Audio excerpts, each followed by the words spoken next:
बेलापुर गांव के लोग ज्यादा ठंड होने के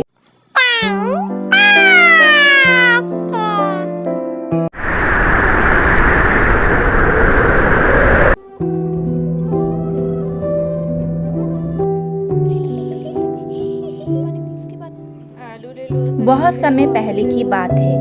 एक छोटे से गांव बेलापुर में रघु अपनी पत्नी कामिनी और बूढ़े पिता और 10 साल के बेटे रवि के साथ एक छोटे से घर में रहता था।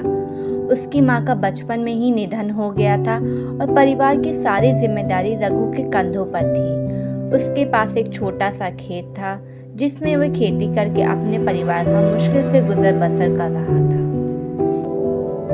एक सुबह रघु के पिता अचानक से बहुत बीमार हो जाते हैं। रघु के पास इलाज के लिए इतने पैसे तो थे नहीं, तो उसको अपनी जमीन मजबूरन बेचनी पड़ती है। लेकिन किस्मत का खेल तो देखो, उसके पिता की भी मृत्यु हो जाती है और जो थोड़ी बहुत जमीन थी उसके बिक जाने से रघु की स्थिति पहले से खराब हो गई थी। उसका जीवन बहुत बुरी तरह से परेशानियों से घिर जाता। इसलिए वे दोनों मेहनत मजदूरी करके किसी तरह अपना जीवन गुजार रहे थे। रघु जमींदार के खेतों में दिन भर मेहनत करता, वहीं कामिनी सेठ किशोर लाल के घर में सफाई का काम करती थी। आखिरकार सर्दियों का मौसम आ चुका था। यूं तो हमेशा ठंड के समय -2-4 डिग्री तापमान रहता था, लेकिन इस साल तापमान बहुत ज्यादा ही गिर गया था, जिससे ठंड और कोहरा बहुत जोरों से अपना कहर बरसा रहे थे। इस वजह से बेलापुर गांव के लोग ज्यादा ठंड होने के कारण डरे हुए थे। दिन हो या रात, लोग ठंड के कारण बहुत परेशान थे। हे ऊपर वाले, ये कैसी तेरी लीला है? देख रही हो कामिनी, इस साल कितनी ज्यादा ठंड पड़ रही है। इतनी कड़ी ठंडी में काम करना भी बहुत मुश्किल हो गया है। घर से बाहर निकलते ही पैर ठंडी के मारे सुन पड़ जाते हैं। इतनी ज्यादा ठंडी में तो घर से बाहर निकलने का मन भी नहीं करता। न जाने इस साल की ठंडी कैसे कटेगी। ठीक है कामिनी, अब मैं काम पर चलता हूँ, नहीं तो जमींदार गुस्सा करेगा। ठीक है जी, सर्दी में अपना ध्यान रखना।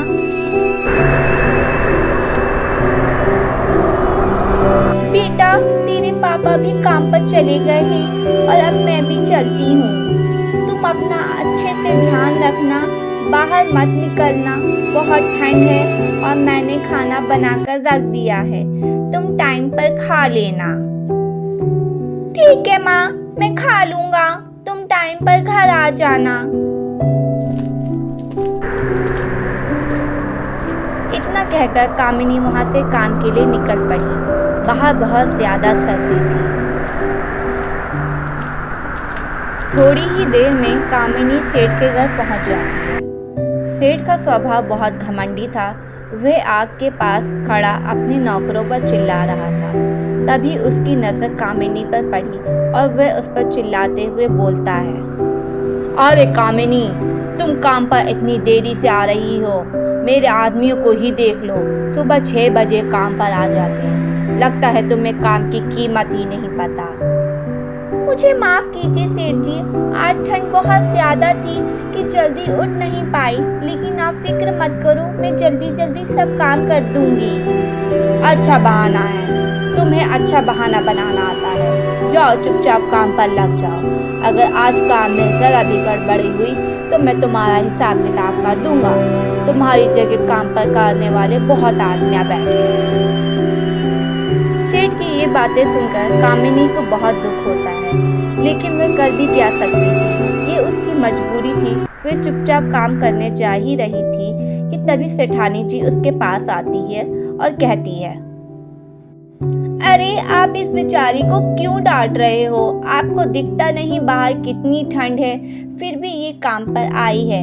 ये भी तो इंसान है, इस पर आपको जरा भी दया नहीं आ रही। अरे भाग्यवान, तुम इन लोगों को ज्यादा सर पर मत चढ़ाओ, नहीं तो ये कोई काम ठीक से नहीं करेंगे।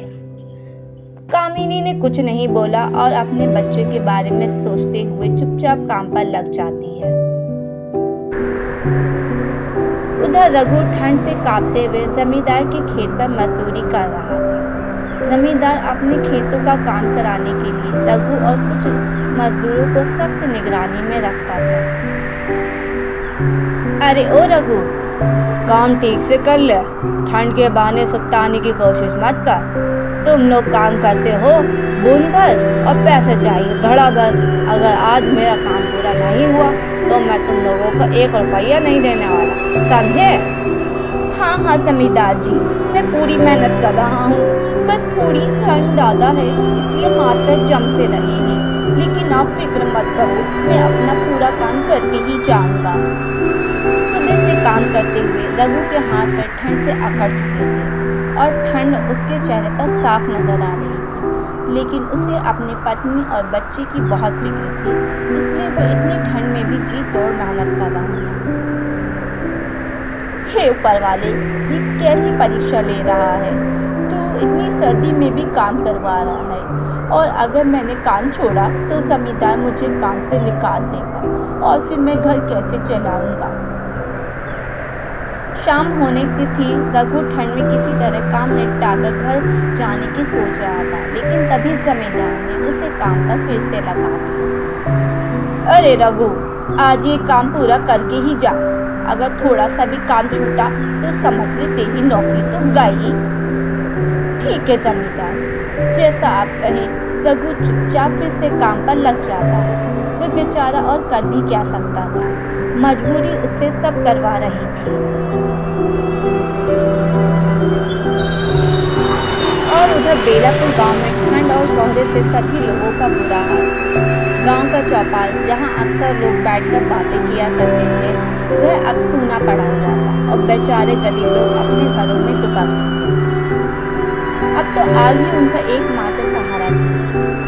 गांव का बुजुर्ग कल्याण दास, जो अक्सर गांव वालों को इकट्ठा कर कोई न कोई उपाय बताता था, इस बार भी चौपाल पर पहुंचा और उसने गांव वालों को इकट्ठा किया और कहा,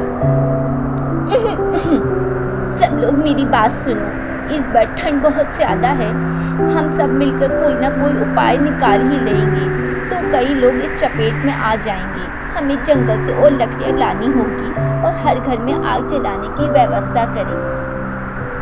लेकिन काका, इतनी ठंड में जंगल में जाने की हिम्मत कौन करेगा? ठंड इतनी ज्यादा है कि हाथ पे सुन पड़ रहे हैं और कोहरा भी है, जंगल में सूखी लकड़ियां ढूंढने में बहुत समय लग जाएगा।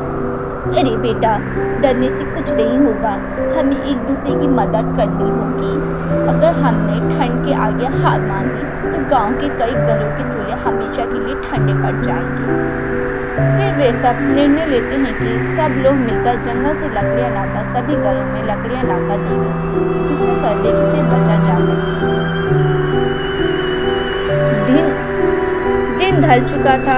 रघु अपना काम खत्म करके जमींदार के पास जाता है और कहता है, मालिक, मैंने सारा काम निपटा दिया है, मुझे कुछ पैसे चाहिए, वो मेरे बेटे के लिए सर्दी के लिए कपड़े लेने थे। अभी तो पूरा महीना भी नहीं हुआ और तुमको पैसे चाहिए? कुछ दिन इंतजार करो, फिर मिलेंगे पैसे। जमींदार की बात सुनकर बेचारा रघु दुखी मन से घर की ओर चल पड़ता है और रघु को घर पहुंचते पहुंचते रात हो जाती है।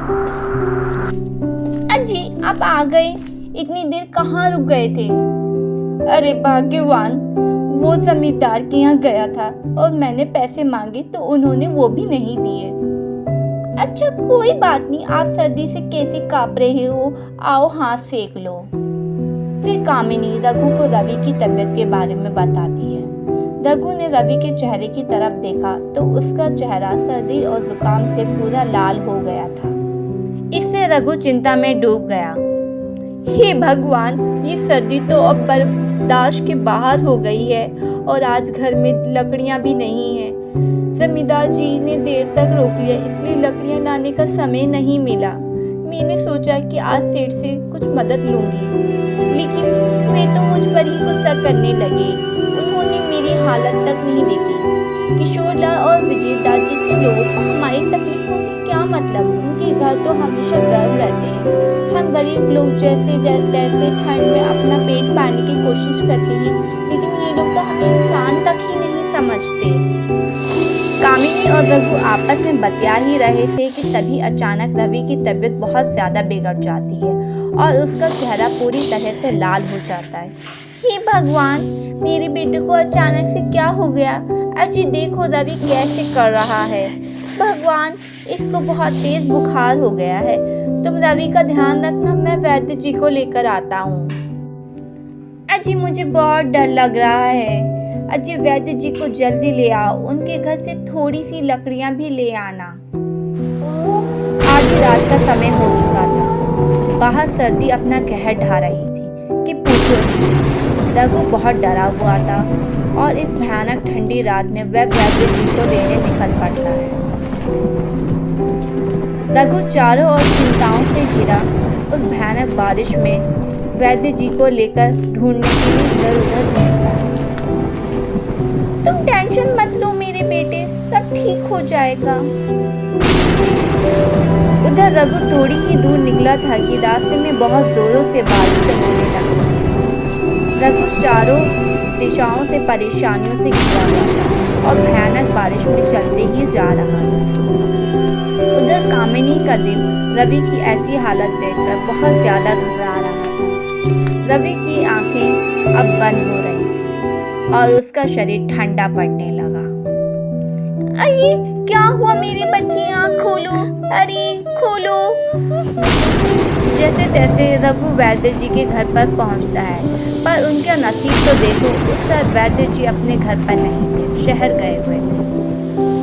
कामिनी इतनी जोर से चिल्लाती है कि उसकी भयानक चीख काली रात में गूंज जाती है। जैसे ही उसकी चीख रघु के कानों में पड़ती है, वह जोरों से दौड़ने लगता है।